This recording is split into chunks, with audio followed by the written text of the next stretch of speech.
Paris একটা নাম যার সঙ্গে জড়িয়ে আছে প্রেম, শিল্প, ইতিহাস আর অনন্য স্থাপত্যের গর্ব। Hello guys, as you can see, we are there in Paris. Yay! My dream place and my dream city also. এই বিরুতে আপনারা যে জাদুকরী মুহূর্তগুলো দেখতে পাচ্ছেন তা আমার প্রিয় ভাগ্নি আর ভাগ্নির জামাইয়ের প্যারিস ভ্রমণের স্মরণীয় কিছু অংশ। তাদের সফরের শুরুটা হয় আইফেল টাওয়ার দেখে, যা আপনারা পূর্ববর্তী একটি বিরুতে দেখেছেন। আইফেল টাওয়ার সম্পর্কে সংক্ষিপ্ত করে বলেন, 1889 সালে ফ্রান্সের বিশ্বমেলা উপলক্ষে তৈরি হয় এই লোহার বিশাল কাঠামো। তখন এটি ছিল সাহসিকতার প্রতীক। অনেকেই একে লোহা দিয়ে বানানো বিশ্রী কিছু বলেছিল, অথচ সময় প্রমাণ করেছে এটাই প্যারিসের হৃদয় স্পন্দন। টাওয়ারের চূড়া থেকে পুরো শহরটাকে দেখে তারা অভিভূত হয়ে যায়। সেই আলো, সেই বাতাস, সেই সৌন্দর্য যেন কবিতার মতো। তবে এই যাত্রায় সবচেয়ে স্মরণীয় ও মূল্যবান অংশ ছিল লুভর মিউজিয়াম, বিশ্বের সবচেয়ে বিখ্যাত আর্ট গ্যালারি ও জাদুঘর।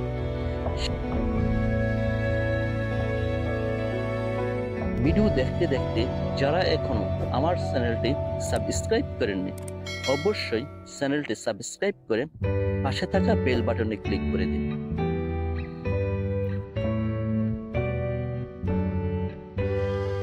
Hello, Construction. we're on Louvre. Here's the museum, and then we're gonna go to Liberty.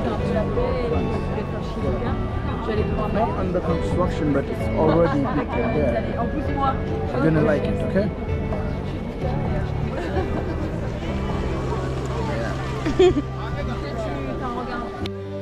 সেই বিশাল ত্রিভুজাকৃতির কাছের গেট দিয়ে যখন তারা প্রবেশ করে, তখনই এক নতুন জগতে পা রাখার অনুভূতি হয়।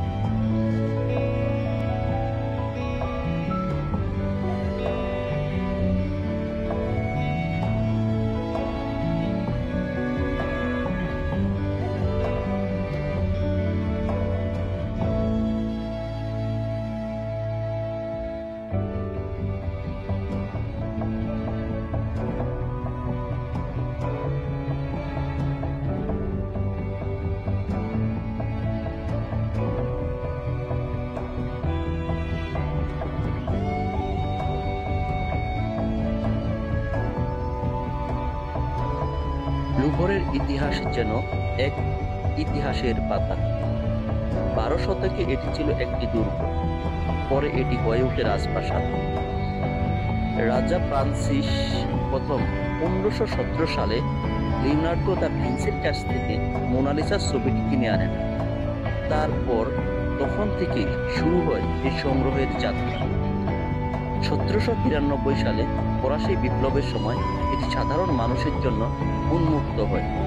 আজ এই জাদুঘরে রয়েছে 38,000 এর বেশি শিল্পকর্ম। রয়েছে প্রাচীন মিশরীয় মমি থেকে শুরু করে গ্রিক দেবদেবীদের ভাস্কর্য, মধ্যযুগীয় ইউরোপীয় চিত্রকর্ম, আধুনিক শিল্পের নিদর্শন সবই এখানে স্থান পেয়েছে।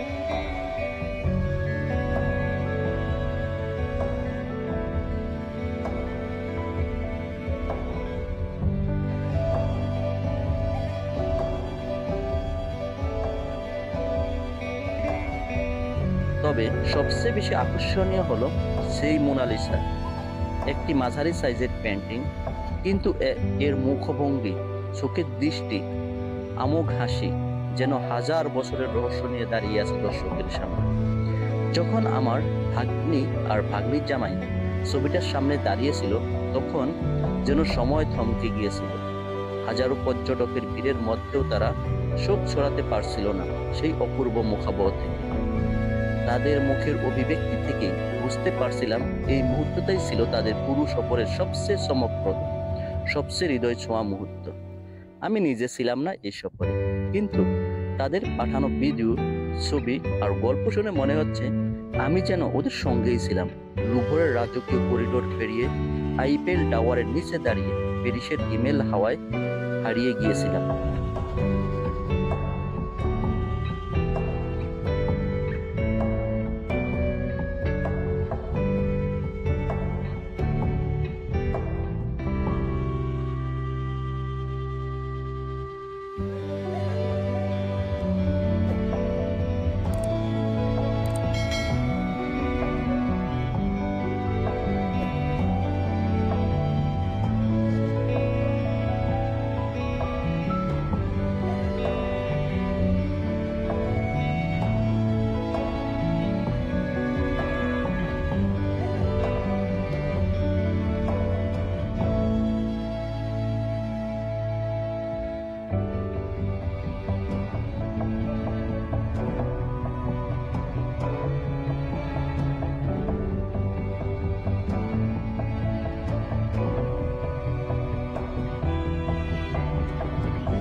আপনিও যদি এই স্বপ্নপুরীতে ভ্রমণ করতে চান, তাহলে বাংলাদেশ থেকে প্যারিস যাওয়ার উপায় বেশ সহজ।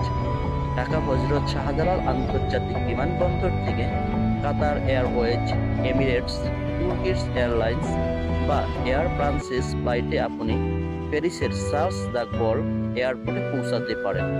ভিসার জন্য ফ্রান্সের দূতাবাসে আবেদন করতে হয়। সাধারণত সেনজেন ভিসা হলে আপনি ইউরোপের অন্যান্য দেশেও যেতে পারেন একই ভিসায়। সঠিক প্রস্তুতি, কাগজপত্র ও পরিকল্পনা থাকলে এই স্বপ্ন শহর আর স্বপ্ন থাকবে না, সেটা আপনার নিজের বাস্তব অভিজ্ঞতায় পরিণত হবে। শেষে একটি কথা বলি, আর লুভরের মোনালিসা সে যেন কানে কানে বলে, তুমি দেখেছ আমাকে, কিন্তু আমার রহস্য তুমি জানো না। আজকে পর্যন্তই, দেখা হবে অন্য কোথাও অন্য কোনো ভিডিওতে। আল্লাহ হাফেজ।